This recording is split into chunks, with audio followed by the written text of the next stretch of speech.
gallstone or cholelithiasis means presence of stone in gallbladder is called gallstone। जब गाल bladder में पथरी हो जाती है तो हम इसको gallstone बोलते हैं या cholelithiasis बोलते हैं। एज यू नो, स्टोन क्या है? Stone is are precipitating material of component like bile pigment and cholesterol. तो कहीं भी स्टोन फॉर्म होता है, वो चाहे किडनी में फॉर्म हो चाहे गाल ब्लडर में फॉर्म हो, तो stone is actually is the precipitating mass of the component. तो इसी तरीके से गाल ब्लडर में भी स्टोन फॉर्म जो होता है, वो जो बाइल के जो मेन कंपोनेंट है या कॉन्स्टिट्यूएंट हैं उनसे ही मिलकर बनता है। तो जब वो सॉलिड स्ट्रक्चर बन जाता है तो आप उसको स्टोन बोलने लगते हैं। जहाँ तक टाइप्स का सवाल है गाल ब्लडर स्टोन के, तो पहले 3 प्रकार के इंपॉर्टेंटली दिखाई पड़ते हैं। फर्स्ट होता है कोलेस्ट्रॉल स्टोन, दूसरा होता है मिक्स स्टोन और तीसरा होता है पिगमेंटरी स्टोन। कोलेस्ट्रॉल स्टोन ये क्रिस्टल लाइक अपीयरेंस होगा, जो कोलेस्ट्रॉल का पूरी तरीके से बना होगा।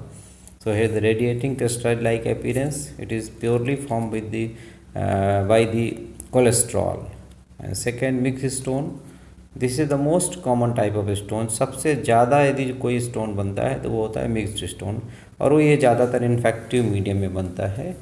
यहाँ पर जो मेन जो कॉन्स्टिट्यूएंट है या कंपोनेंट है वो कोलेस्ट्रॉल भी हो सकता है, calcium salt of phosphate, carbonates, palmate, protein and other multiple facets.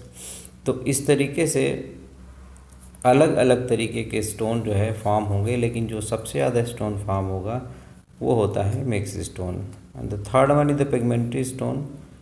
ये बना हुआ है बाइल पिगमेंट का, specially they are the small black और ग्रेस ब्लैक मल्टीपल फॉर्म में आपको दिखाई पड़ेंगे। सो यहाँ पर इम्पॉर्टेंटली आपने 3 प्रकार के स्टोन देखे। पहले कोलेस्ट्रॉल स्टोन जो प्योरली कोलेस्ट्रॉल के बने होते हैं, मिक्स स्टोन जहाँ एक से ज़्यादा कंपोनेंट होते हैं, जो मेन कंस्टिट्यूएंट ऑफ बाइल हैं वो आपस में मिक्स हो जाते हैं, जैसे कोलेस्ट्रॉल है, बाइल पिगमेंट है, कैल्शियम साल्ट्स हैं, ये सब मिल करके एक unite to form structure that called mix stone. And third pigmentary stone, it is made up of the bile pigment. तो यहाँ पर 3 प्रकार के स्टोन खासतौर पर आपने देखे।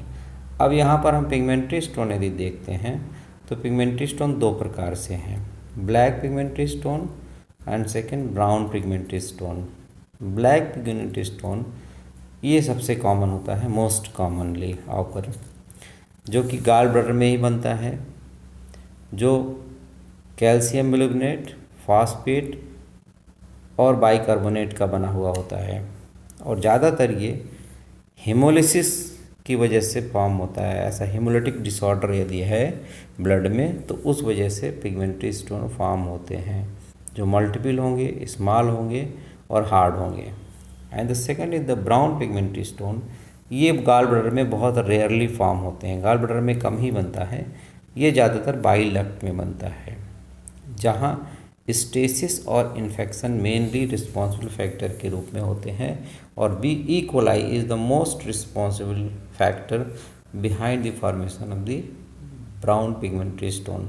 So here is the infection is the most important factor for formation of the brown pigmentary stone। तो इस तरीके से पिगमेंट्री स्टोन 2 तरीके का हो गया, ब्लैक पिगमेंट्री स्टोन और brown pigmentary stone. Black pigmentary stone यदि है तो निश्चित रूप से गाल ब्लडर में बना है, और यदि ब्राउन पिगमेंट्री स्टोन है तो वो गाल ब्लडर में बहुत कम बनता है, वो ज़्यादातर बाइल डक्ट में फॉर्म होता है, जहाँ की इन्फेक्टिव मीडियम सबसे ज़्यादा रिस्पॉन्सिबल होता है स्टोन फॉर्मेशन के लिए। अब बात आती है डिस्ट्रीब्यूशन की। देखिए यहाँ पिगमेंट्री स्टोन है जो कि प्योर पिगमेंट का बना हुआ है। यहाँ प्योर कोलेस्ट्रॉल स्टोन है 12%, और बिलिरुबिन से जो बना हुआ है पिगमेंट्री स्टोन वो 8%। तो पिगमेंट्री स्टोन 20% पाया जाता है और इन्फेक्टिव स्टोन 80% पाया जाता है। अब पिगमेंट्री में प्योर कोलेस्ट्रॉल 12%, बिलिरुबिन स्टोन जो है 8% और इन्फेक्टिव स्टोन 80% होते हैं, और वो मिक्स स्टोन होते हैं। तो इस तरीके से यहाँ इंपॉर्टेंट बात यह है कि जितने भी स्टोन बनेंगे, पथरी बनेगी गाल ब्लडर में, उसकी most of the origin infective ही होती है। और यहाँ पर 4 जो फैक्टर आपको दिख रहे हैं, 4 है factor, female, 40, fertile and fatty. तो फैटी होगी फीमेल, फर्टाइल होगी जो कि प्रेशर ऑफ ग्रेविटी गॉलब्लैडर के ऊपर आएगा तो स्टोन बन सकता है स्टेसिस की वजह से। 40 साल से ज़्यादा उम्र होगी उसकी और फीमेल होगी, क्योंकि मल्टीपैरस फीमेल होगी, उनमें ज़्यादा बनने की संभावना रहती है because of pressure of gravid uterus. तो यह the 4 important factor, female, 40, fertile and fatty. तो ये रिस्क फैक्टर हैं चारों जो गॉल ब्लैडर के फॉर्मेशन में हेल्प करते हैं। अब बात आती है इम्पॉर्टेंट कॉज। तो है the 3 important cause, infection, stasis, high bile cholesterol. तो infection is the most important factor behind the formation of stone. Second stasis, bile का रुकना, यदि बाइल रुकेगा तो वो ख़राब होगा, सड़ेगा और सड़ने के बाद आगे चल कर के उसमें प्रेसिपिटेशन होगा और स्टोन फॉर्म होगा। और या फिर जो कंस्टिट्यूएंट है मेन कोलेस्ट्रॉल उसकी मात्रा ज़्यादा हो जाए बाइल में तब भी प्रेसिपिटेशन हो जाएगा।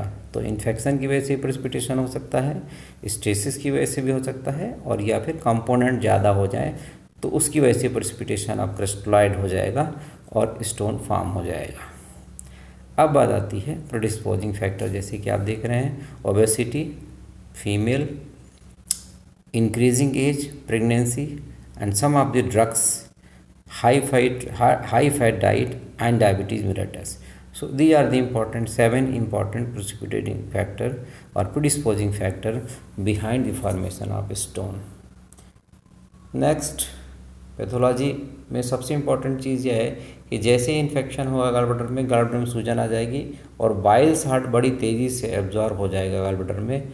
और जैसे ही बाइल साल्ट एब्जॉर्ब होगा तो जो इक्विलिब्रियम है बाइल साल्ट और कोलेस्ट्रॉल के बीच वो ऑल्टर्ड हो जाएगा और उसकी वजह से वहाँ पर कोलेस्ट्रॉल प्रेसिपिटेट होने लगेगा और जितना भी फ्रेश बाइल लीवर से आएगा वो सब इन्फेक्टिव हो जाएगा और प्रेसिपिटेशन की वजह से वहाँ पर स्टोन फॉर्म होने लगता है। तो जब भी बाइल इन्फेक्टेड होगा तो स्टोन बनने की पॉसिबिलिटी बढ़ जाती है, क्योंकि बाइल साल्ट तेज़ी से रैपिडली एब्जॉर्ब हो जाता है और वहाँ जो normal equilibrium of crystalloid and colloids है वो अल्ट्रेशन हो जाएगा और उसकी वजह से प्रेसिपिटेशन हो जाएगा। अब पैथोजेनेसिस में आप देखें कि here the excess secretion of cholesterol in bile, excess mucus production, non functioning gallbladder and stasis in gallbladder। तो ये पैथोजेनेसिस है, किस तरीके से गॉलब्लैडर स्टोन में होने के बाद गॉलब्लैडर में भी चेंजेस आते हैं। पैथोलॉजिकल इफेक्ट क्या आ सकते हैं गॉलब्लैडर स्टोन के, या तो वो साइलेंट होगा या वो ऑब्स्ट्रक्शन क्रिएट करेगा या फिर movement of stone in CBD में मूवमेंट भी हो सकता है एंड समटाइम अल्सरेशन हो जाता है गॉलब्लैडर में। तो ये पैथोलॉजिकल इफेक्ट भी गॉलब्लैडर स्टोन की वजह से देखे जाते हैं। अब बात आती है डायग्नोस्टिक क्राइटेरिया के, इंपॉर्टेंटली क्लिनिकल फीचर। जैसे फर्स्ट टाइम ही कहा कि फीमेल में सबसे ज़्यादा होता है, मेल में भी होता है लेकिन सबसे ज़्यादा कॉमनली इफेक्टेड फीमेल होती हैं। जैसे कि फैट, फर्टाइल, 40 एंड फ्लैचुलेंट। फ्लैचुलेंट यहाँ पर बिलियरी डिस्पेप्सिया से मेनली है कि यहाँ पर बिलियरी डिस्पेप्सिया हुआ, जो भी खाना पीना खाएगी उसको वो फैट वगैरह ले लेगी। यदि फीमेल फैट है या फैटी डाइट, पूड़ी पराठा, तेल, मिर्च, मसाला, तो उसके बाद उसका पेट फूलना शुरू हो जाता है। खाना खाने के बाद तुरंत पेट फूल जाएगा। इवन देन की क्लॉथ्स को उसको थोड़ा सा कंफर्ट करने के लिए ढीले करने पड़ते हैं खाने के बाद, जिसको आप बिलियरी डिस्पेप्सिया बोलते हैं। बहुत सारे केसेस में एसिम्टोमेटिक केसेस होते हैं, पहले तो पता ही नहीं चलता है कि किस प्रकार का डेवलपमेंट। तो यहाँ लिखा गया है कि 10 to 20% केसेस ऐसे होते हैं जो एसिम्टोमेटिक होते हैं। जो इम्पॉर्टेंट सिम्टम है that is biliary colic. Biliary colic क्यों होगा? क्योंकि स्टोन कोशिश करेगा कि गॉलब्लैडर कोशिश करता है कि स्टोन को जो है निकाल दे, उस कोशिश में आगे चलकर स्पाज्म शुरू हो जाता है बिलियरी चैनल में, उसकी वजह से बिलियरी कोलिक होगा, जो कि कहाँ होगा?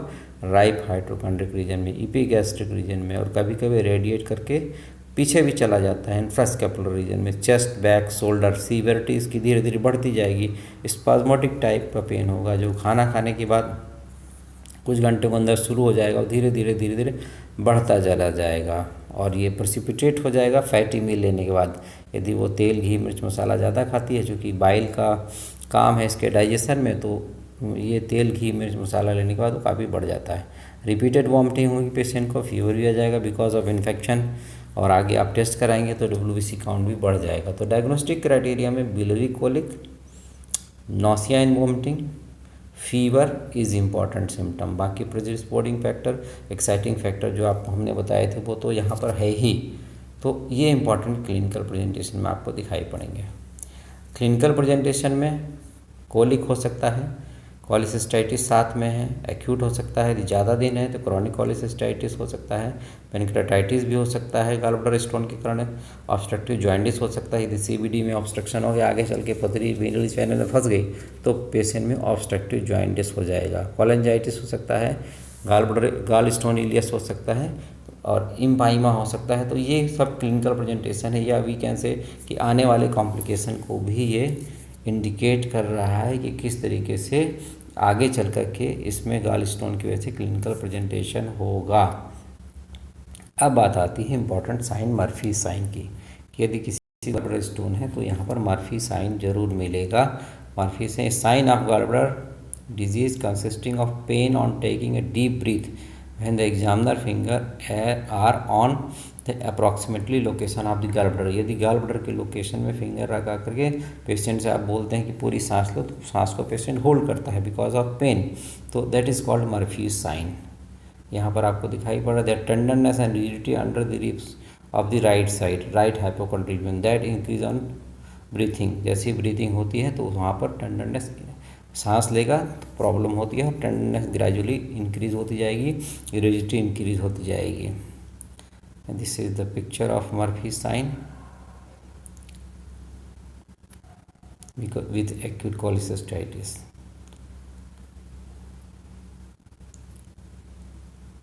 Acute cholecystitis, gall bladder pancreatitis जो भी डिस्कशन हो चुका है, ऑब्स्ट्रक्टिव जॉइंटिस किस तरीके का होगा, नेक्स्ट कोलेंजाइटिस के साथ में क्या होगा, and investigation. This is the important part. The first one the ultrasound is very important, and second LFT, ERCP, MRCP, x-ray and CT scan. तो ultrasound is very important for the gall bladder stone. Ultrasound आप करा लीजिए specially upper abdomen का, तो आपको clear हो जाएगा। उसके बाद ERCP में endoscopic retrograde कोलेंजो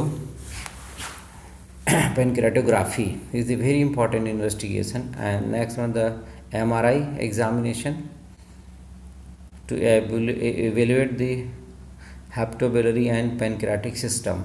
So MRCP is very important, and X-ray, abdominal X-ray। तो यहाँ पर जो है पहले कोलिसिस्टोग्राफी भी हुआ करता था, लेकिन आजकल ERCP एंड और USG एब्डोमेन से ही क्लियर हो जाता है कि स्टोन है। तो USG abdomen is very important diagnostic tools for the diagnosis of the cholelithiasis. So they are the investigations. And next management part, in case of acute cholecystitis, admission of patient hospital, pain reliever drugs, nothing given orally, IV fluid started importantly immediately, broad spectrum anti microbial treatment in modern medicine. Modern medicine में तुरंत ही anti microbial treatment शुरू कर दिया जाएगा। And some time there is emergency cholecystectomy जो है भी की जा सकती है ऐसे केसेस में जहाँ की बहुत ज़्यादा इमरजेंसी है। ऐसे केसेस में cholecystectomy is the main treatment of choice in case of acute cholecystitis with gall bladder stone. And next here the conservative management of acute cholecystectomy, laparoscopic cholecystectomy. तो नाउ डेज इस समय जो है सबसे important choice of operation जो है यदि gall bladder stone का, that is called laparoscopic cholecystectomy. तो ये सबसे इम्पॉर्टेंट इस समय वर्तमान समय में प्रेजेंट टाइम में सबसे मोस्ट पॉपुलर ऑपरेशन है। इसमें ज़्यादा भी इंसीजन भी नहीं लगाना पड़ता बिकॉज ऑफ लेप्रोस्कोपिक सर्जरी है, और पेशेंट में रिकवरी भी फास्ट हो जाती है। और इसके पहले ओपन कोलिसिस्टेक्टॉमी हुआ करता था, आजकल अब थोड़ा कम प्रैक्टिस में है, लेकिन सबसे ज़्यादा लेप्रोस्कोपिक कोलेसिस्टेक्टोमी ही प्रैक्टिस में है। तो this is the treatment of choice. And next, homeopathic management during attack of colic. जिस समय पेशेंट दोनों तरीके से आ सकता है, during attack and after attack.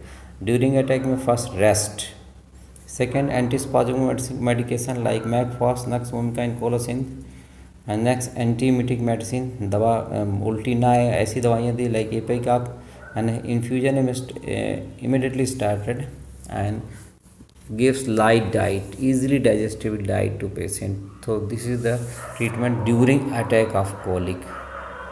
And next, after attack of colic, the following medicine is started immediately: Berberis vulgaris, mother tincture, Colocynth, Chelidonium, Colestrinum, and next Natrum Phos, China, and Falturi 6x. And this is the very important medicine, Falturi. तो after attack यदि patient आता है आपके पास history लेकर के, तो इन दवाओं के बारे में आप विचार कर सकते हैं। Berberis vulgaris top grade medicine, and second chelidonium majus, cholesterinum 6x, and natrum phos 6x, china in lower potency, and fel tauri 6x. So they are the important medicine for the gallstone, or we can for the cholelithiasis. So this is all about the cholelithiasis. Thank you.